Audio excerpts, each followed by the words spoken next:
Hey, bonjour à tous, ici Renaud Richer, naturopathe, coach, conférencier, formateur et concepteur de produits de santé naturels.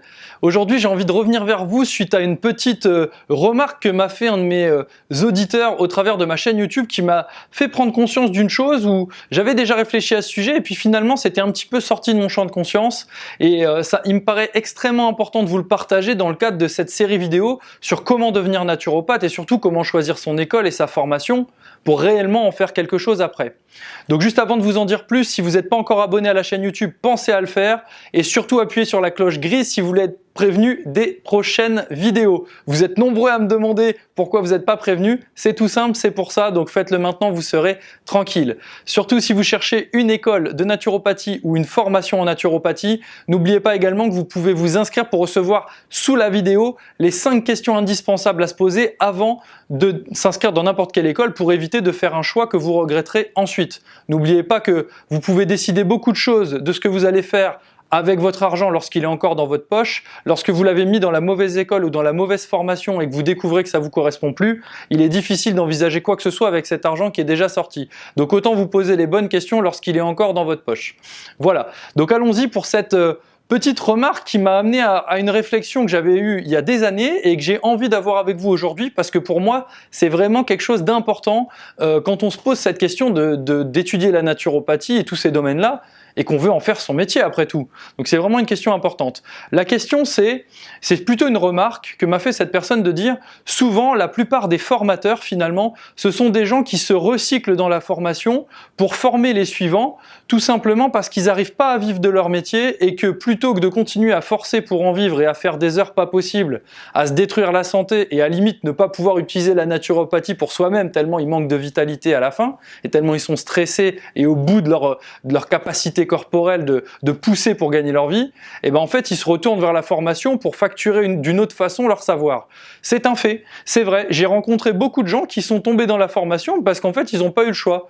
Alors c'est vrai que moi j'ai la chance de faire partie d'une école où on forme et où les gens sont là parce qu'ils en ont envie, parce que vraiment ça nous anime de transmettre une méthode qui marche et puis qui a contribué à changer notre vie à chacun. Donc c'est vraiment quelque chose qui nous allume de l'intérieur et qu'on vit avec les tripes que de partager cette démarche. Mais c'est vrai, j'ai rencontré beaucoup de gens qui me l'ont dit ouvertement, avoir ouvert des formations en ligne, et bien souvent même des formations en présentiel pour transmettre leur savoir parce qu'ils n'arrivaient plus à trouver des clients, ils n'avaient plus la force de trouver des clients et de générer une activité pérenne. Et donc plutôt que de s'évertuer à faire ça, ils ont préféré transmettre pour créer un effet boule de neige et que ce soit d'autres qui consomment finalement leur énergie pour aller chercher les clients et transmettre cette approche. Donc très honnêtement, c'est une remarque qui est tout à fait juste.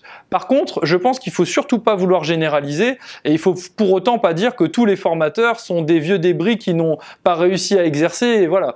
Et pourquoi je vous partage ça aujourd'hui ? Tout simplement parce que quand vous êtes dans cette phase de recherche d'une école ou d'une formation, puisque je distingue vraiment les deux, si c'est pas clair pour vous, allez voir mes vidéos sur comment on choisit son école et comment on choisit sa formation. Pour moi, c'est un processus qui n'est pas le même avec des finalités qui ne sont pas les mêmes. Donc, si vous voulez, quand on est dans ce processus-là, il est évident que les gens qui vont nous former, c'est quand même intéressant de savoir quelle intention ils mettent dans leur action de formation.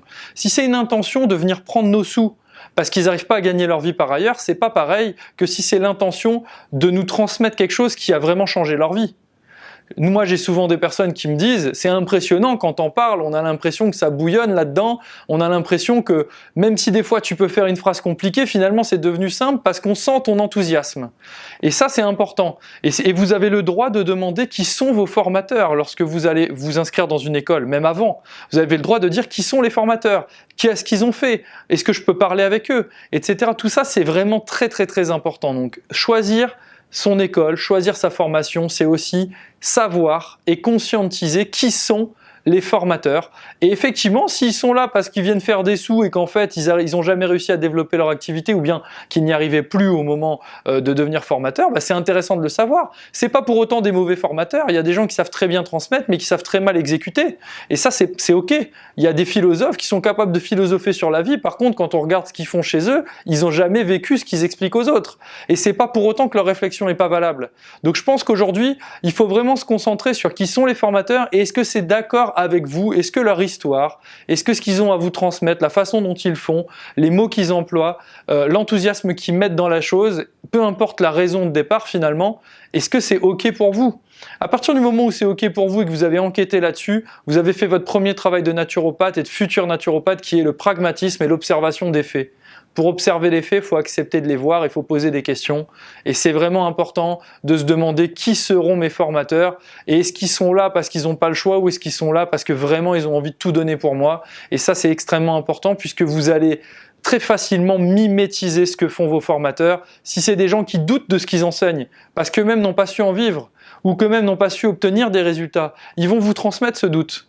Par contre, si vous avez affaire à des gens qui ne doutent pas, qui vous transmettent peut-être des choses simples mais efficaces, vous allez voir que ça va enrichir vos connaissances et votre confiance en soi, mais surtout, ça va décupler, ça va stimuler la passion et l'enthousiasme que vous avez pour la discipline et ça, c'est extrêmement important pour savoir en parler ensuite et répandre votre message jusqu'à même trouver des clients. Voilà, si jamais cette vidéo vous a intéressé, n'hésitez pas à mettre un petit pouce vers le haut, ça me fera super plaisir.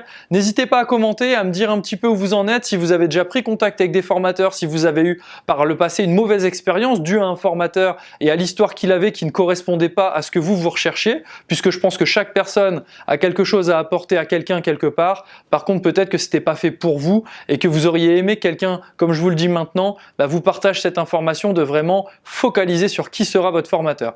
Donc voilà, n'hésitez pas à mettre un pouce, n'hésitez pas à commenter, n'hésitez pas à partager si vous connaissez des gens qui sont à la recherche d'une école et qui savent pas trop comment s'y prendre pour pas se faire avoir et puis pour pas aller comme tout le monde parce qu'il faut aller comme tout le monde. Ils ont envie de faire un choix qui est juste pour eux et puis surtout, vraiment renseignez-vous sur les formateurs. Jusqu'à ma prochaine vidéo, je vous dis portez-vous bien les amis, continuez à croire en vos rêves, surtout si vous trouvez des formateurs passionnants et enthousiasmants, foncez et je vous dis à très vite.